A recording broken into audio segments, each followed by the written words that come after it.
Okay, तो आज हम लोग स्टार्ट करेंगे इलेक्ट्रोकेमिस्ट्री। ठीक है ना। इलेक्ट्रोकेमिस्ट्री तुम लोग इसको बहुत पहले से जानते हो कि इलेक्ट्रोकेमिस्ट्री क्या है।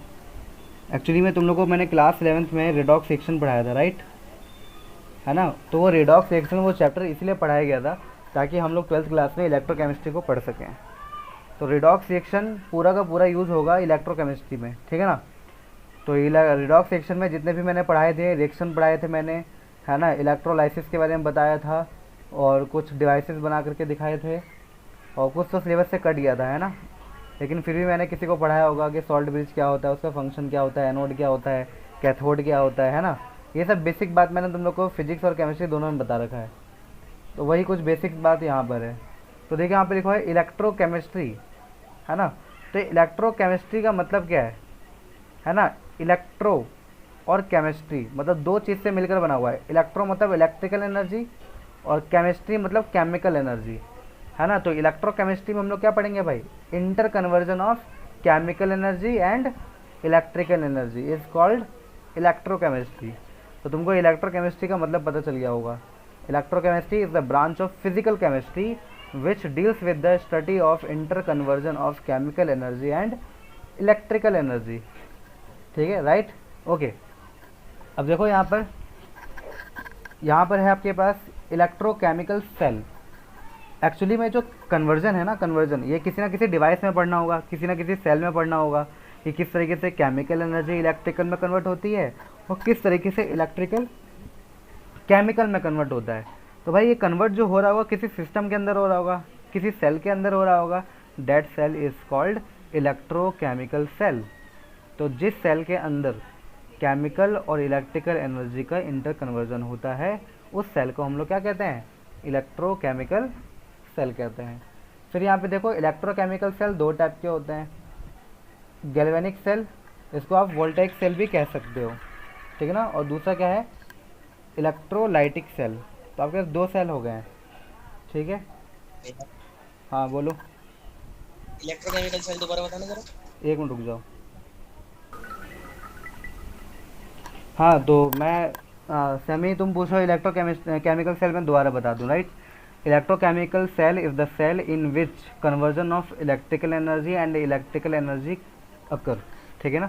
मतलब एक ऐसा सेल जिसके अंदर इलेक्ट्रिकल एनर्जी और इलेक्ट्रिकल एनर्जी का क्या होता है, कन्वर्जन होता है। तो यहाँ पे लिखा हुआ है ना भाई, ये देखो interconversion of chemical energy and electrical energy is called electrochemistry. और ये इलेक्ट्रोकेमिस्ट्री जिस सेल के अंदर होगा that cell is called electrochemical cell.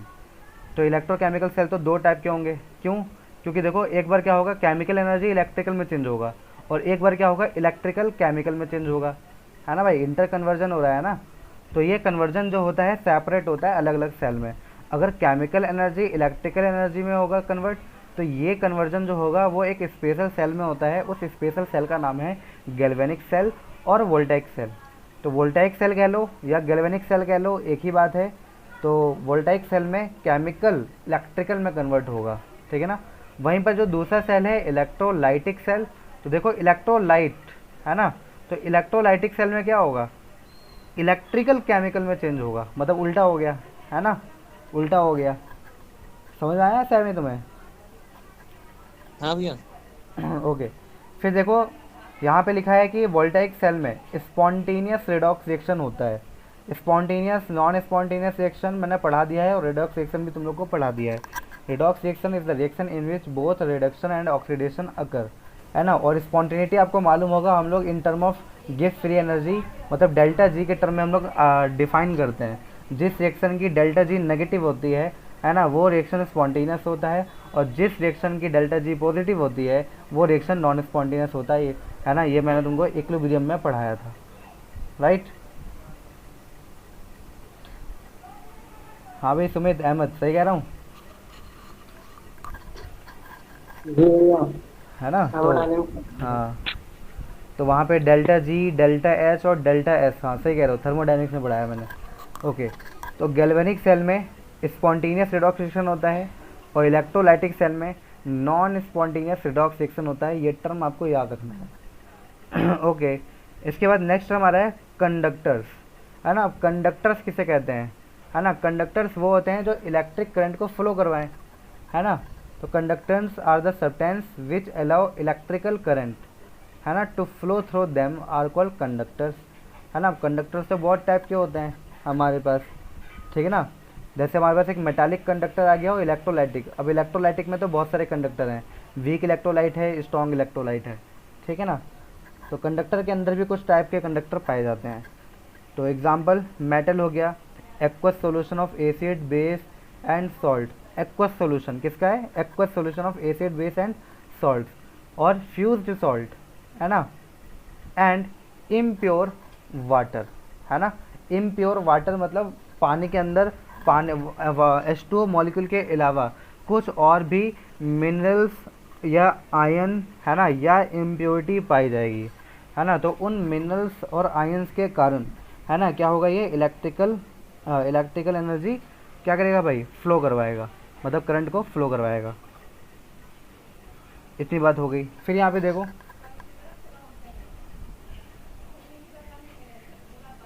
यहाँ पे लिखा है conductors are of two types.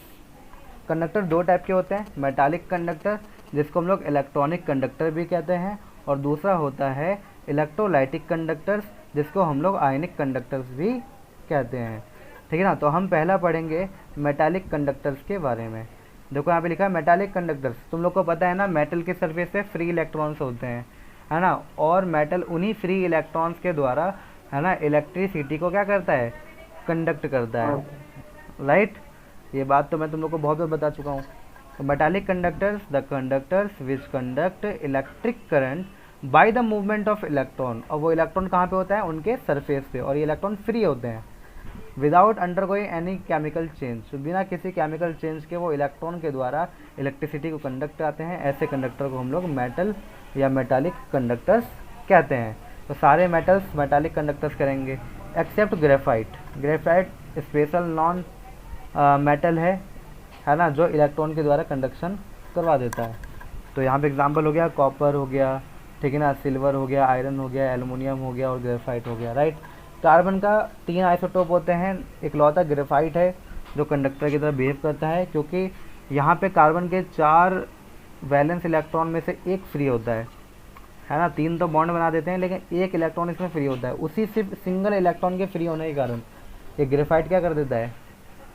Electricity conduct कर देता है। वहीं पर जो डायमंड होगा वो इलेक्ट्रिसिटी कंडक्ट नहीं करेगा, क्योंकि डायमंड में जो कार्बन होता है, एक कार्बन के पास 4 इलेक्ट्रॉन होते हैं। अब वो चारों जो है ना, अलग चारों अनदर 4 कार्बन से जुड़े हुए होते हैं, तो कोई भी इलेक्ट्रॉन फ्री नहीं होता डायमंड में, इसलिए वो नॉन कंडक्टर है।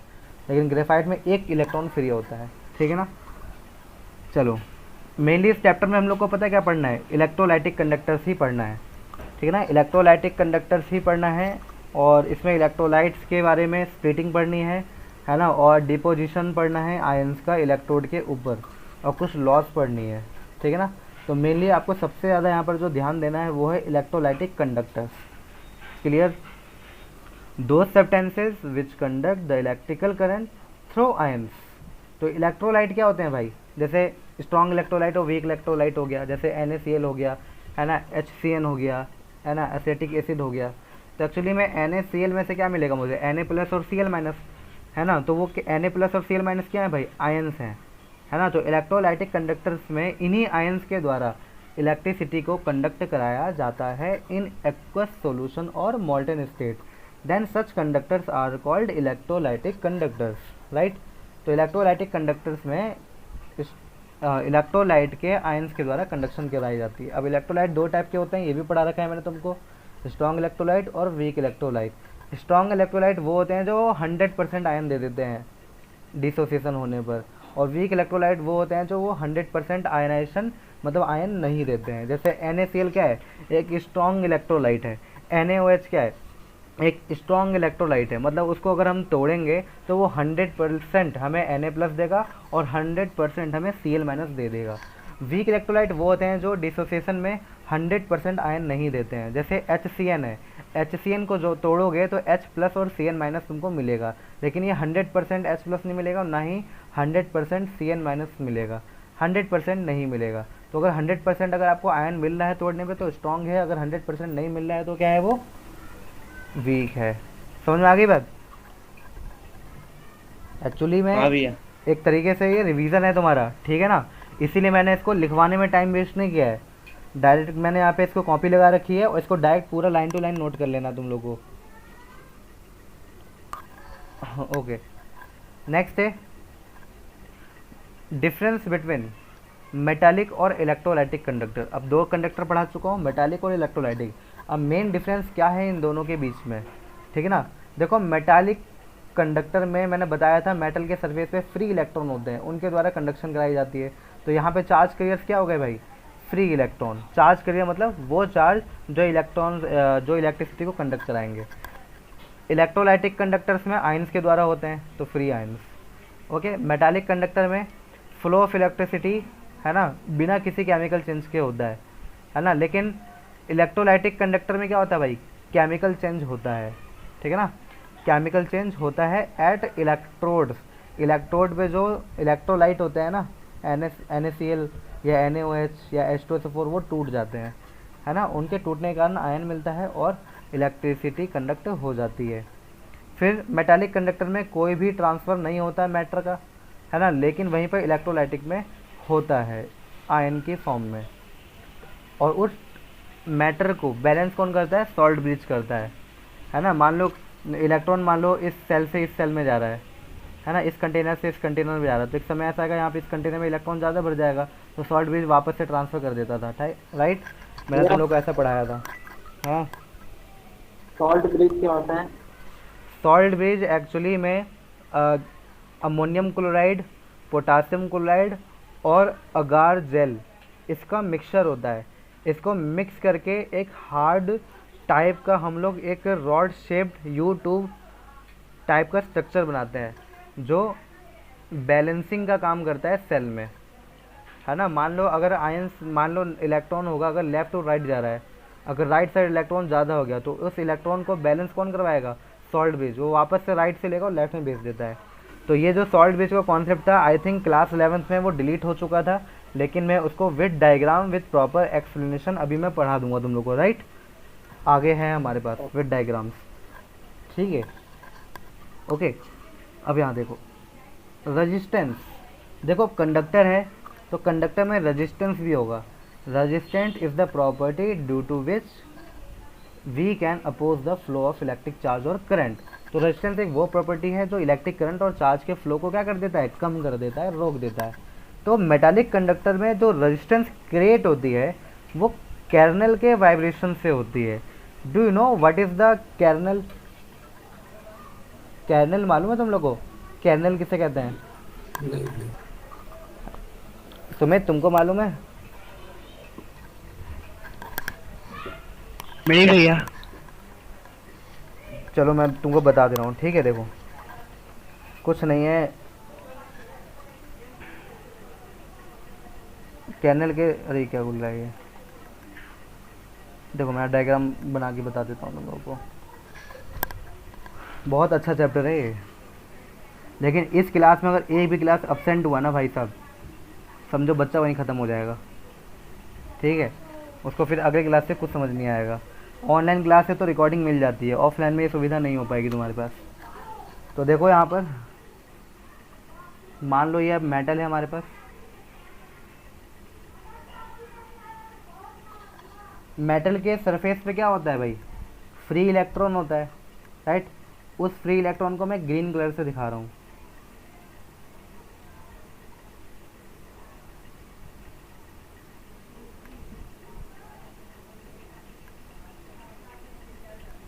ठीक है ना। तो फ्री इलेक्ट्रॉन क्या होता है, सरफेस होता है, लेकिन इसी सरफेस के जस्ट नीचे आपको क्या मिलेगा, पॉजिटिव चार्ज मिलेगा।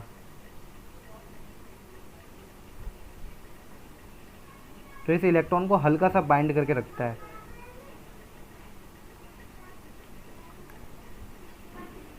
तो फ्री सरफेस पे इलेक्ट्रॉन होगा, मतलब ऊपर इलेक्ट्रॉन होगा तो नीचे क्या होगा, पॉजिटिव चार्ज होगा ना। ये डायग्राम क्लियर है?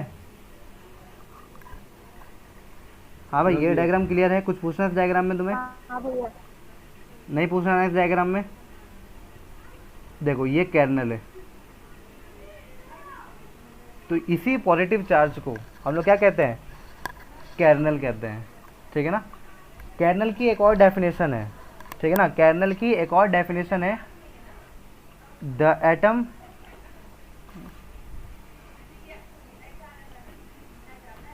Atom without its valence shell, without its valence shell electron, ठीक है ना। एक ऐसा एटम जिसके वैलेंस शेल में इलेक्ट्रॉन है ही नहीं, तो वो एटम मुझे क्या कहलाएगा, कर्नल कहलाएगा। अब इलेक्ट्रॉन नहीं है तो उसके ऊपर कौन सा चार्ज होगा भाई, पॉजिटिव, है ना। बात समझ आ रही है ना। तो ये कर्नल की डेफिनेशन है, ये कर्नल की डेफिनेशन है और ये कर्नल का डायग्राम है। तो डेफिनेशन विद डायग्राम दोनों चीज़ मैंने तुम्हें बता दिया। Any doubt? एक और बार बता। एक बार और बताऊं, देखो मेरी बात समझो। मैंने कहा कि तुमको 3D डायग्राम दिखाना पड़ेगा समझाने के लिए, लग रहा है 3D डायग्राम बनाता हूँ, रुको।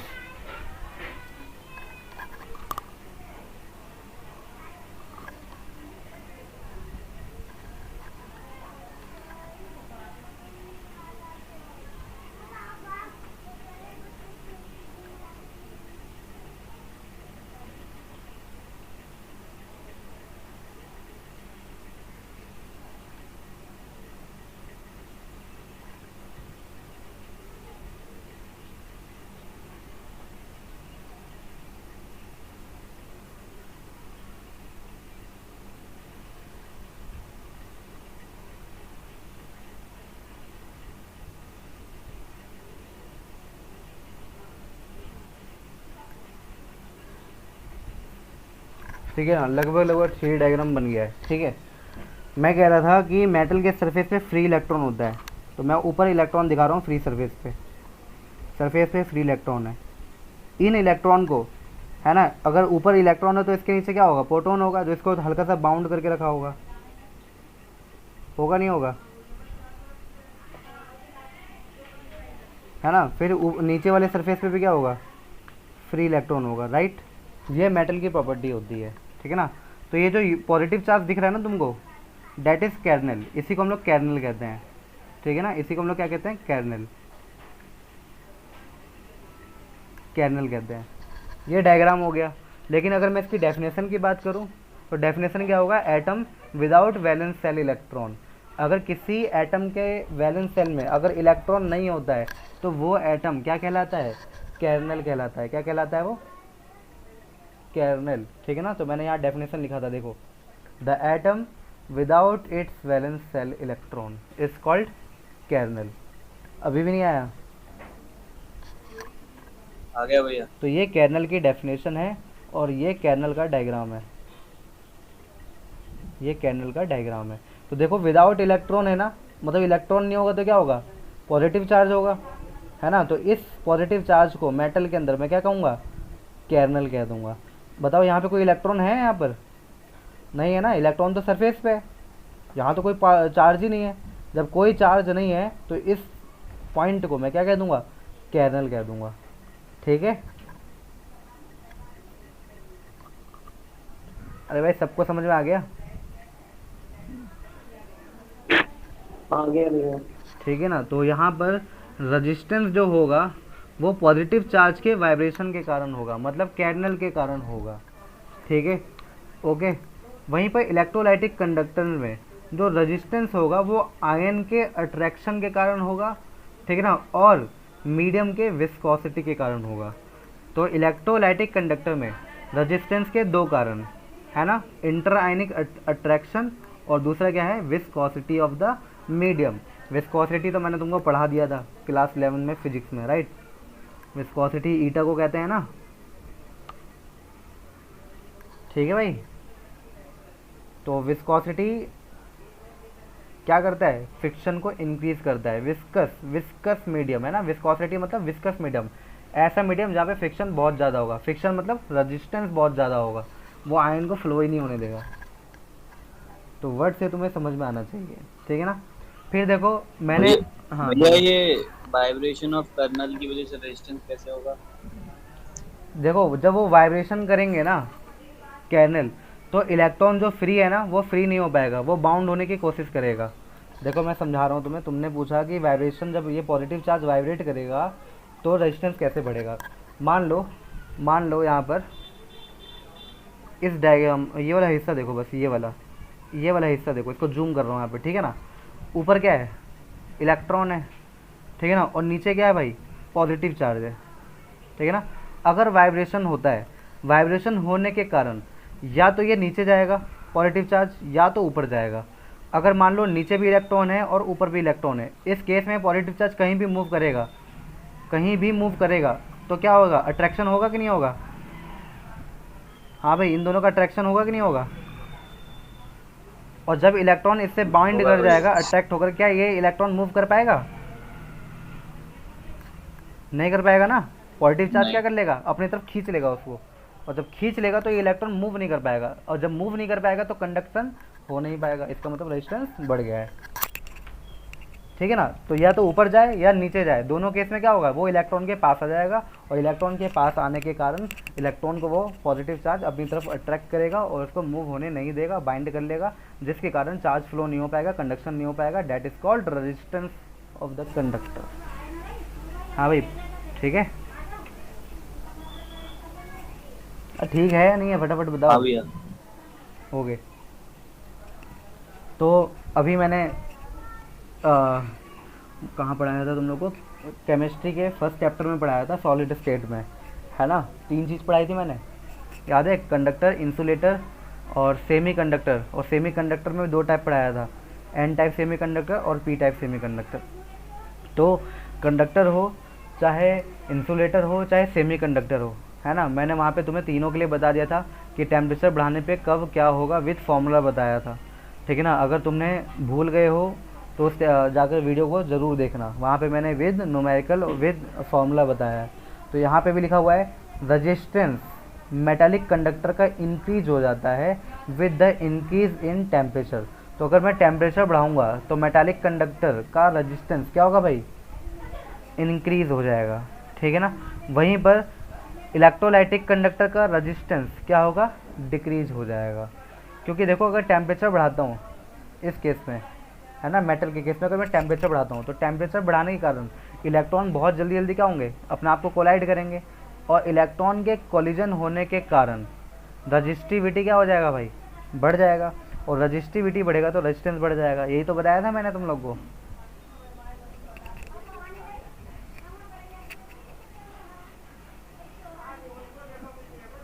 ठीक है, वहीं पर यहाँ पे क्या होगा, टेम्परेचर बढ़ाऊंगा, है ना, तो इलेक्ट्रोलाइट बहुत आराम से ब्रेक होगा, और ब्रेक होने के कारण, है ना, Na+ और Cl मतलब आयन दे देगा, आयन डिस्चार्ज करेगा, और जितना ज़्यादा आयन डिस्चार्ज होगा, मतलब जितना ज़्यादा आयन डिसोसिएट होगा, है ना, उतना अच्छा कंडक्टिविटी होगा, मतलब रेजिस्टेंस कम हो जाएगा, ठीक है ना। तो इसको आप लोग इस तरीके से समझ सकते हो, अगर तुम्हें बेसिक याद है तो, ठीक है ना। मैं यहाँ देखता हूँ यार, मैं पूरी जान लगा के मेहनत करता हूँ, तुम्हें एक एक बात तुम्हारी दिमाग में घुस जाए, लेकिन कुछ बच्चे ऐसे होते हैं ना, एकदम लापरवाह है ना। उनकी लापरवाही ये है कि वो लेक्चर को ज़्यादा सीरियस लेते नहीं हैं, और मेरे जो मैं कहता हूँ वो भी पूरे सिंसियरली वो करते नहीं हैं, है ना।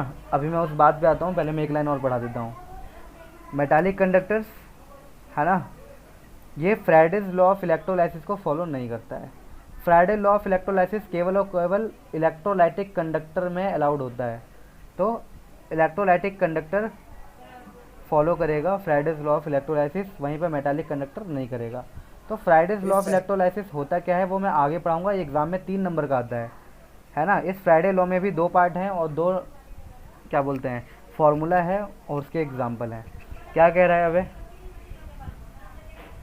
नहीं भैया, इस लॉ के बारे में पूछता। हाँ, तो अभी तो नाम आया है ना, आगे डिटेल में पढ़ना है इस लॉ के बारे में, 3 नंबर में आएगा, आधा पेज तो कम से कम लिखना होगा तुम लोग को, ठीक है ना। तो मैं इसको पढ़ाऊंगा आगे, अभी सिर्फ नाम आया है, तो बस ध्यान रखो, फ्राइडे लॉ मेटालिक के लिए नहीं होता, Fridays law of electrolysis electrolytic conductor के लिए होता है। क्योंकि इलेक्ट्रोलाइसिस जो वर्ड आ रहा है ना भाई, इलेक्ट्रोलाइसिस केवल और केवल इलेक्ट्रोलाइटिक कंडक्टर में ही किया जा सकता है, इसलिए Friday law of electrolysis electrolytic conductor में ही फॉलो होगा, राइट।